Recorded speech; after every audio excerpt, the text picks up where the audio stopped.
వరకు జయించేది ప్రేమనే. అసూయ ఎన్నటికీ జయించదు, ద్వేషం ఎన్నటికీ జయించదు, ఈ స్వార్థం ఎన్నటికీ జయించదు. ఒకప్పుడు బుద్ధ భగవానుడు సమాధి అయిన తర్వాత మగధ దేశపు చక్రవర్తి ప్రతి రాజ్యాన్ని కబళించి వాళ్ళను నాశనము చేసి వాళ్ళ రాజ్యాన్ని తన దేశంలో చేర్చుకునేవాడు. ఇటువంటి ఆయన అరివీర భయంకరుడే. అయితే ఈ రాక్షస గుణం ఒకటి ఉండేది. ఆ కుటుంబాన్ని, ఆ రాజవంశాన్ని సమూలంగా నాశనం చేసేవాడు. ఒకప్పుడు ఆయన కోశల దేశం మీద దండెత్తుతున్నాడు.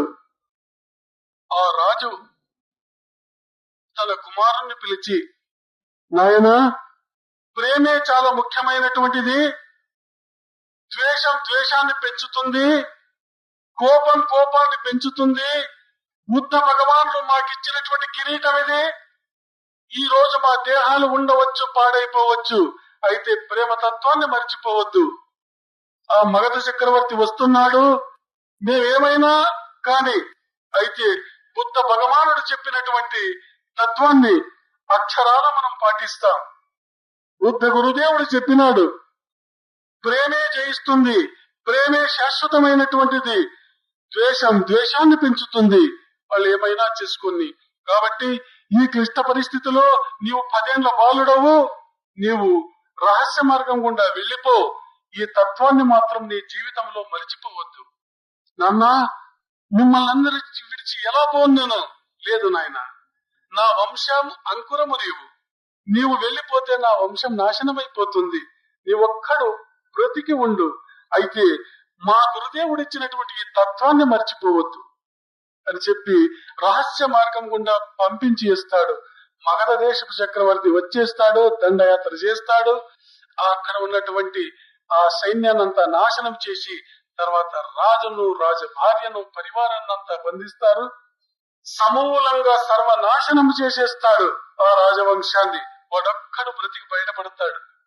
వాడు మారు పేరుతో ఆ దేశంలోనే ఒక చోట ఆ యుద్ధము, యుద్ధ కౌశల్యము, యుద్ధ తంత్రము, ఆ రాజనీతి అంతా నేర్చుకుంటాడు. ఆయన చేయనటువంటి ఆ చాతుర్యం, ఆ తెలివి మహా చక్రవర్తి వరకు వెళ్ళిపోతుంది. మగధ చక్రవర్తి వరకు.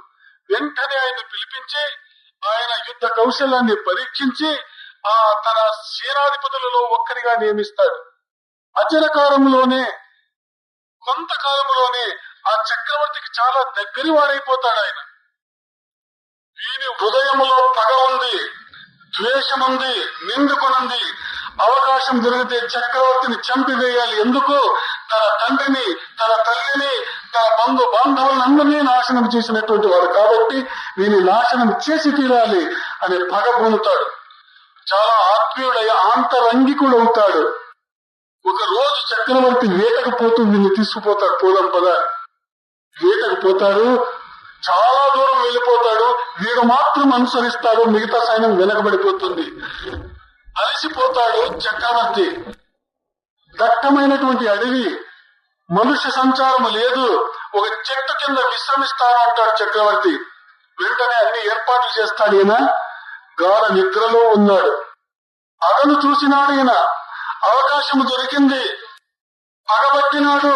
పగబట్టిన త్రాచుపాము గాఢ నిద్రలో చక్రవర్తి ఉన్నాడు. వెంటనే కత్తి తీస్తాడు. నరికి పారేస్తాను.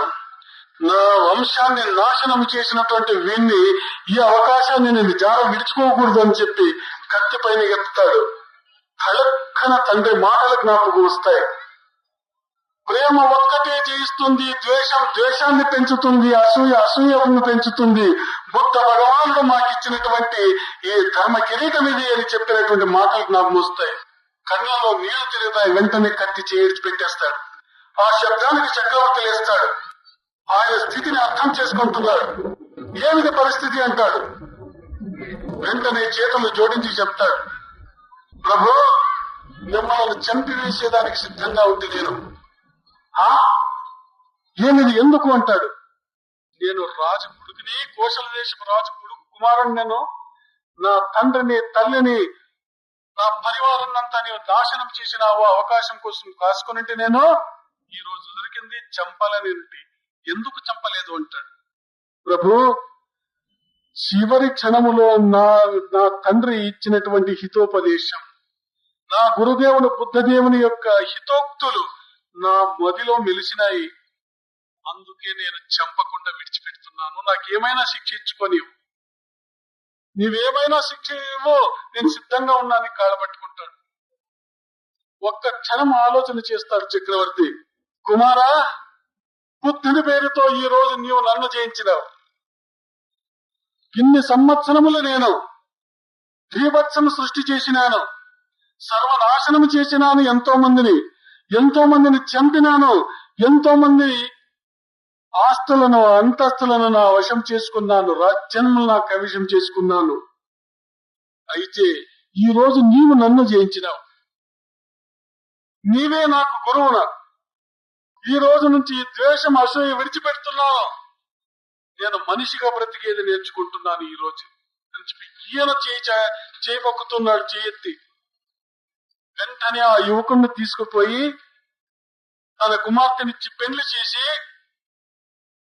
మగధ సామ్రాజ్యానికి చక్రవర్తిని చేసేస్తాడు. తాను బౌద్ధ భిక్షునిగా మారిపోతున్నాడు. యథార్థ సంఘటన ఇది. బుద్ధుడు నేర్పినటువంటి నీతి ఈ సమాజానికి. అక్కడ మగధ చక్రవర్తికి, కోశల దేశానికి కాదు, ప్రతి ఒక్కరికి బుద్ధుడు నేర్పినటువంటి ఈ నీతి, సంఘ నీతి ఇది. ప్రేమనే జయిస్తుంది. ద్వేషం ఎక్కువ చేస్తుంది, కానీ తక్కువ చేయదు. మనలో ఉన్నటువంటి కామము, క్రోధము అన్నటువంటి అర్షడ్వర్గాలను జయించేదానికి ఏముంది మన దగ్గర? సత్యం, ధర్మం, శాంతి, ప్రేమ అన్నటువంటి నీళ్లు కావాలి. దాన్ని పెంచుకొని జీవితాన్ని సార్థకము చేసుకోవాలని ఈ సందర్భంగా తెలుపుతూ, ఇంతవరకు ఆధ్యాత్మికమైనటువంటి విషయాలను మీరు శ్రద్ధతో విన్నారు. ఇందులో కూర్చొని గాని విన్నారు. ఈ గురు పౌర్ణిమ రోజు గురువుగా గురుస్థానంలో ఉండి హృదయపూర్వకంగా మిమ్మల్ని అందరినీ